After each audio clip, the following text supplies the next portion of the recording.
And many people ask me many times, what do I think about the Israeli-Arab conflict? What's the solution? And I don't have enough time to answer them. So I'm taking this chance to make a video for a few minutes to try to come up with the answer I would give people. It's not my answer, but it could definitely be something to think about. What I'm giving you now, again, my solution or my suggestions to what would be smart to do are very complex, and hopefully will come and follow in a few different videos. But what I'm going to give you now is what I think the majority of the Israeli public is more on the conservative side. And yes, maybe it's not the case in LA or in Boston, but it is the case here in Israel. People voting for Bibi Netanyahu, the conservative person, with the conservative people voting for him for the past 10 years in a row. So in Israel, this is a majority. And I'm going to go and try to give you guys what he thinks. And I'll try to prove it to you from his rhetoric. And I'll talk about that. And even if you don't agree, and even if you disagree, great. You'll have points to ponder on and things to think about, and that can definitely deepen the discussion and just make us all more richened, in our perspectives. So many people ask me, what do I suggest to do with the Israeli conflict, or how do you solve this problem, or what's the solution? The word solution is a very big word. I'm an adult, and I can tell you that most problems in life don't have a solution. I'm married. I have advantages, disadvantages. My wife decides to deal with me despite the fact that I snore, for example, or despite the fact that sometimes I stink, sometimes when I go jogging or something. So I have disadvantages. She decides to cope with them. I hope she's not watching this video. She also has disadvantages. I decide to cope with them. For example, there's no solution for poverty in the world. I can bring problems down to a level that I can live with. I can decide I'm going to shower every day, or decide I'm going to brush my teeth 2 or 3 times a day. I can decide to bring poverty down to a level that I can live with. And even the poor people will be better off than poor, like, Africa poor. They'll be like, Israel poor or United States poor. I can bring crime down to levels I can go jogging in the park, or send my kids to buy some milk in the shop without feeling that, danger is going to happen on the way or something like that. Meaning, the adult approach would not be to find a solution. We know, people have found solution for crime, or poverty. They were all communists. They didn't solve too much. So the more adult perspective, I would say, is to go and look at it and say, not as a qualitative thing, meaning these are either peace or there's war between the Jews and the Arabs, or between the Israelis and the Palestinians, but to look at it as, okay, there always is violence. How do I bring violence down? And if you look at that and you change your perspective and you start looking at, okay, there's violence, I want to bring it down. You look at things in a quantitative thing, not like a qualitative attitude.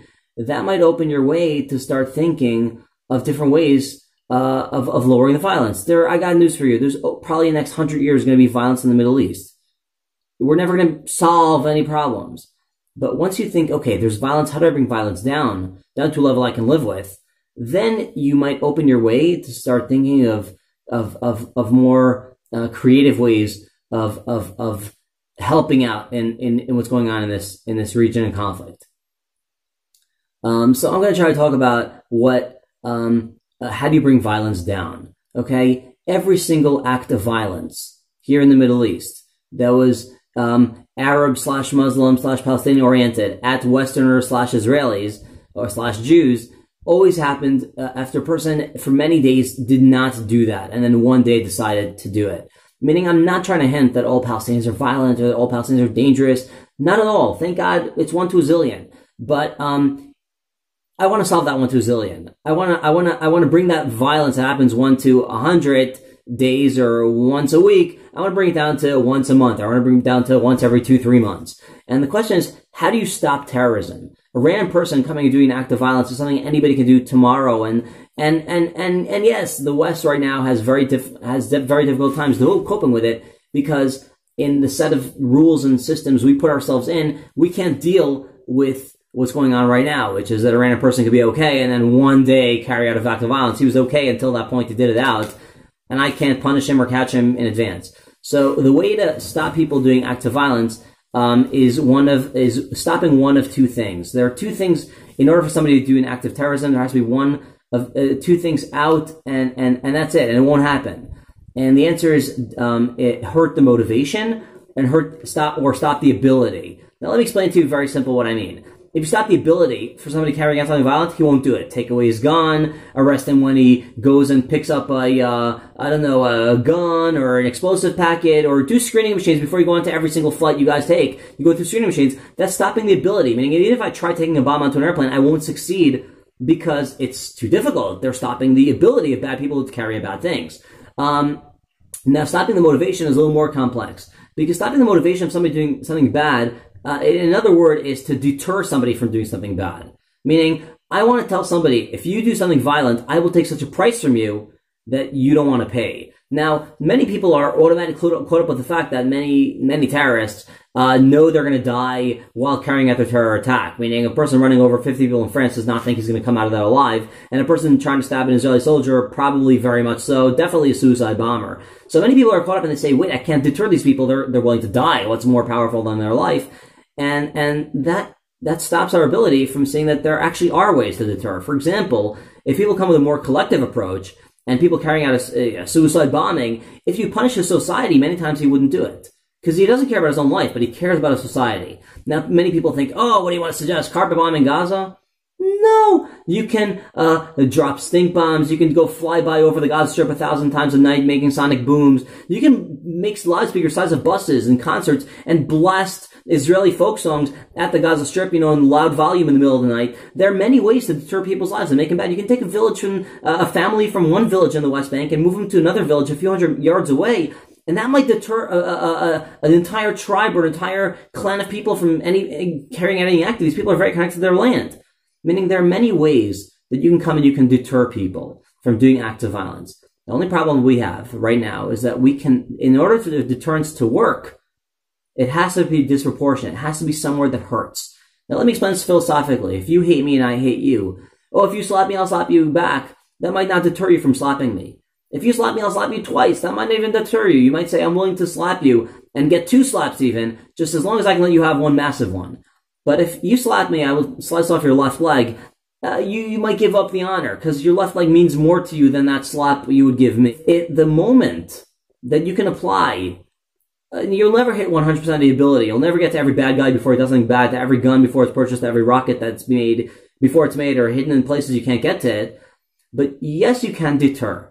Now, you can think many creative ways how to deter. I just mentioned a few examples. There's enough people to think about how to make people's lives bad and miserable and hard, and to deter people or societies from carrying out acts of violence. The only problem that we have, says Bibi Netanyahu time and again, is not even with the Palestinians, it's with Europe. Because if it were only us and the Palestinians, then a long time ago they would carry acts of violence. For example, they would shoot a rocket from the Gaza Strip. We would deter them in whatever way, shape, or form would deter them. We would have the ability. We can carpet bomb Gaza. We can blast music at them. We can draw pamphlets with inappropriate pictures of very unmodest ladies, around the Gaza Strip. And a conservative society, that's a terrible thing to do. Meaning, there are many ways that are not harmful. Also, drop stink bombs. You name it, man. There's a million ways to deter. The only problem is, Bibi keeps saying, is we can't deter. And the reason we can't deter, many researchers in the Israeli Studies Center of Israeli Society, the INS, Israeli National Security Center, say, is because of Europe. Meaning, Europe won't let us deter. Meaning, the problem isn't even, your focal point shouldn't even be on us and the Palestinians. It should be on Europe. Why is Europe stopping Israel from deterring? Now, if Europe wouldn't be here, I promise you, when they shot a month ago 41 rockets in a week, and we bombed some things on the Gaza Strip, and the following week they shot 176 rockets. Whatever we bombed did not deter them. Fact, they weren't scared shooting 170 rockets the following week. Meaning, all you need is to deter them, and they will stop. Meaning, the answer isn't even us and the Palestinians. The answer is what's stopping us from deterring, what's letting this violence in the region continue. And the problem is Europe, says Bibi Netanyahu. And the question is, why does Europe care more? Why do Western European powers condemn Israel back and forth? We show up on the Supreme Council and the UN again and again and again, more than the countries that are way worse than us. I'm not saying Israel's perfect. We do many non-perfect things, very far from it. But 20,000 people can die in Syria or Darfur, and the world care less than one Palestinian guy dying. And it's disproportionately weird. Meaning, when we bought a submarine from Germany, Germany put on a contract where we're allowed and where we're not allowed to build houses in Jerusalem. When they would sell the same submarine to France or same submarine to, I don't know, to Brazil, they're not going to put in the contract, we're in Sao Paulo, they're allowed to build houses and we're not. Meaning, the question you have to ask yourself is, why does Europe care so much? So many people think it's because of anti-Semitism, all the time, and in France and in the UK and in Germany and other countries where there's less anti-Semitism. So we have to ask ourselves, why does Europe care so much? Many people think it might be oil. They might put in their embargo like the 1970s and say, we won't sell you oil if you support Israel and not support the Palestinians enough. That was true in the 1990s when they were totally reliant. The West was very reliant on Arab oil. Today, they can buy the oil off other sources like the United States or off Russia. They don't need the Arab world as much as they needed then. By the way, let's say they're very dependent on it.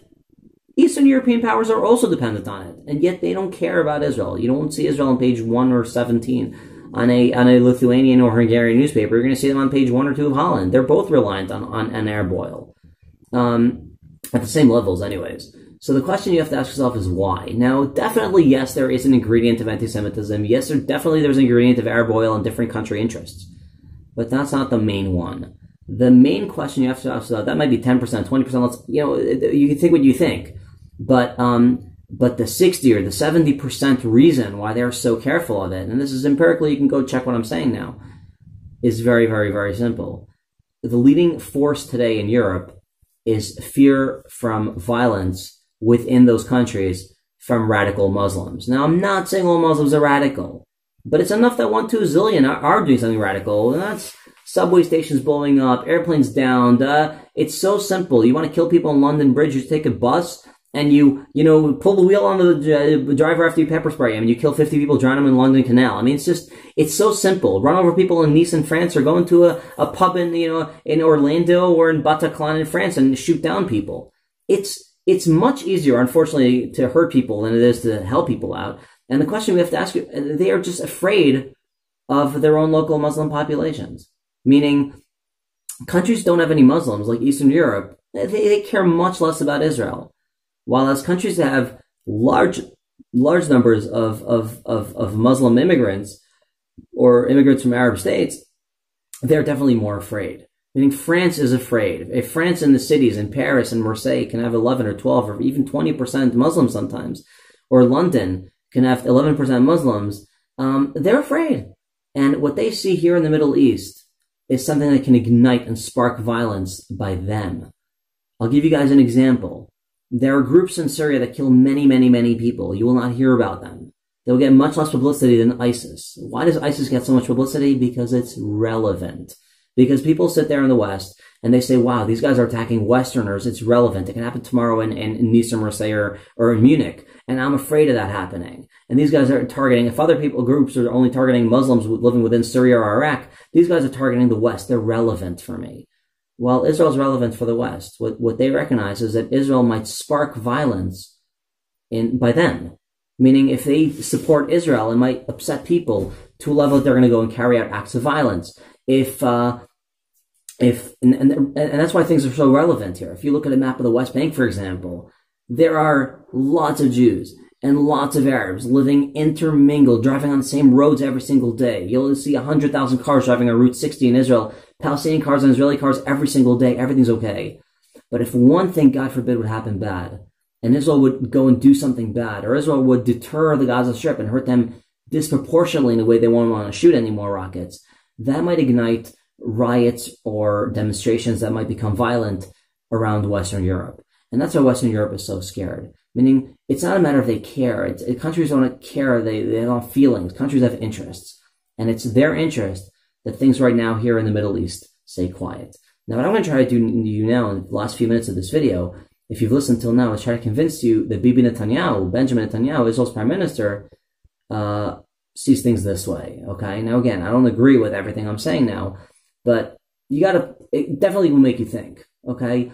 In World War II, I usually ask people, when did it start? And people automatically say, September 1st, 1939. If I listen to Professor Nobel laureate Robert Uman or Thomas Schelling, Nobel Prize, by the way, in 2005 in finance, and I go and I ask them, when did World War II start, or who started it? Their answer will not be Hitler. Their answer will be Neville Chamberlain. And I'll ask them, when did it start? And they'll not say September 1st, 1939. They'll say September 29th, 1938. And you can go and you can listen on YouTube to the lectures, and it's very interesting. They'll say, in September 29th, 1938, Hitler broke every Versailles Agreement from World War I. The German army wasn't allowed to hold a toothpick.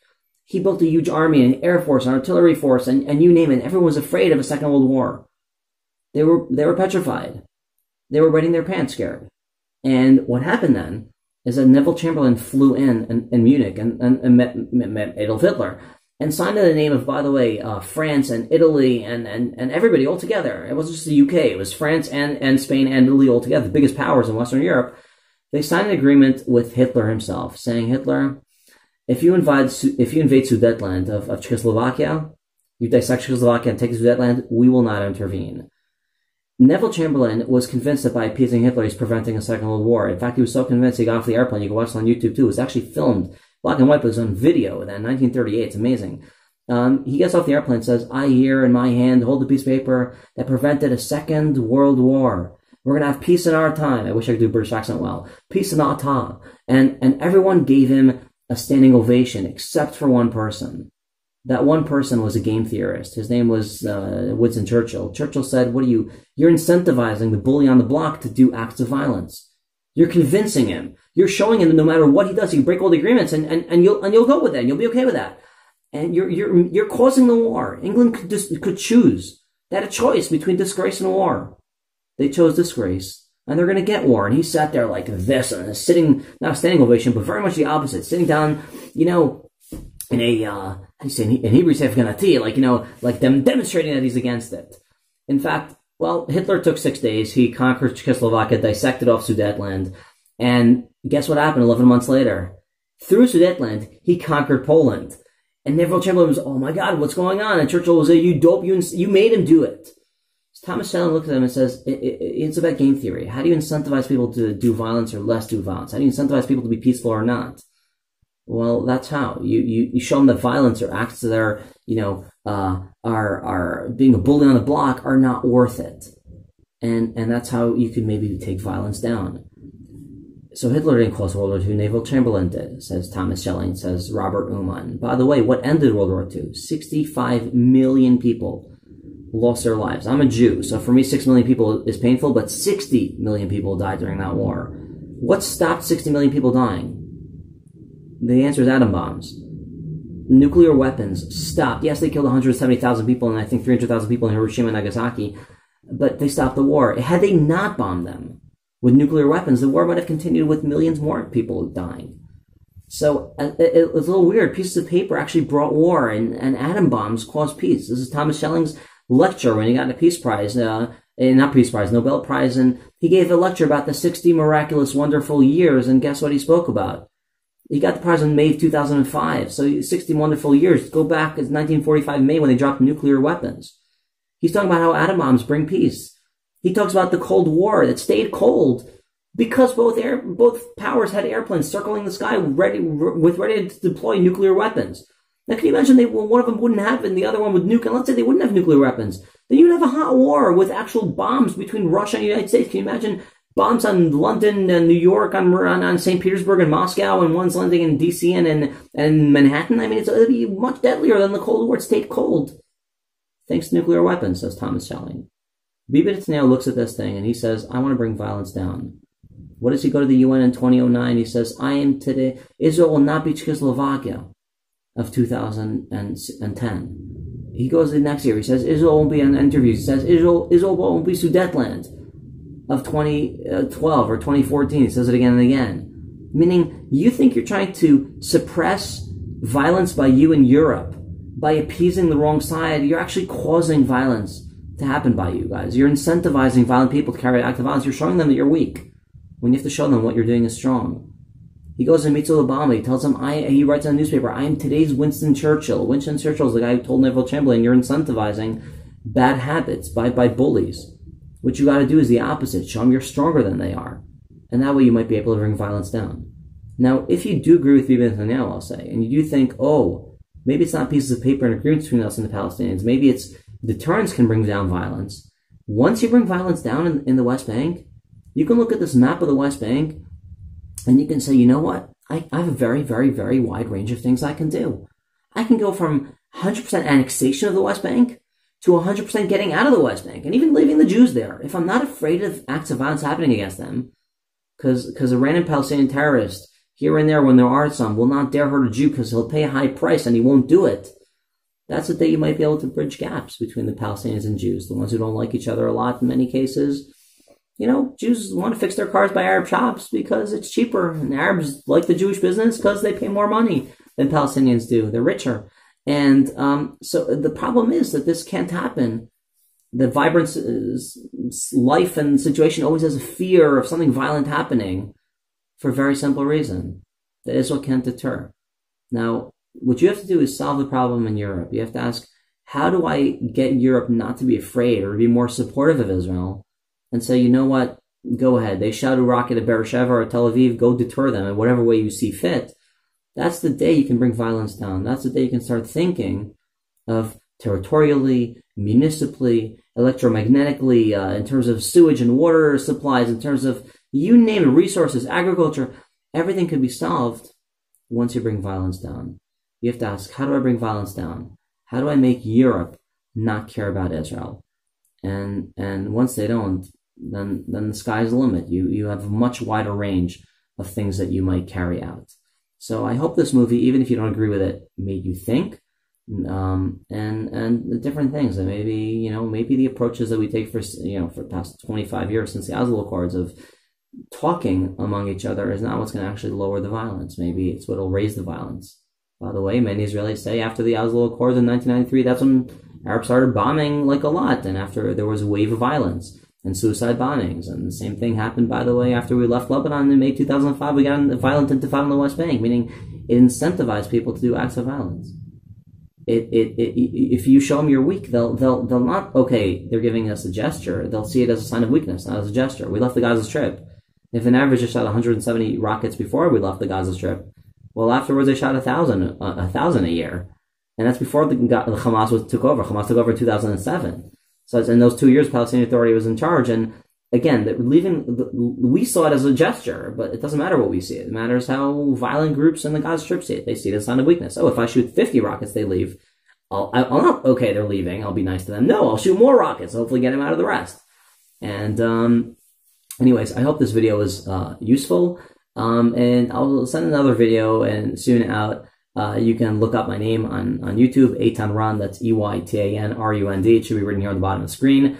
And you can look up more videos. If this one is useful, you can subscribe to my channel, or you can send this video out to other followers. I'm sorry it came out a little long, but I hope that this video was useful for you guys. Thank you for watching until this point, and watch some more. Ask me questions on the box below, or you can email me or Facebook me. It's pretty easy if you have any questions, or there are other requests of different questions you would normally ask.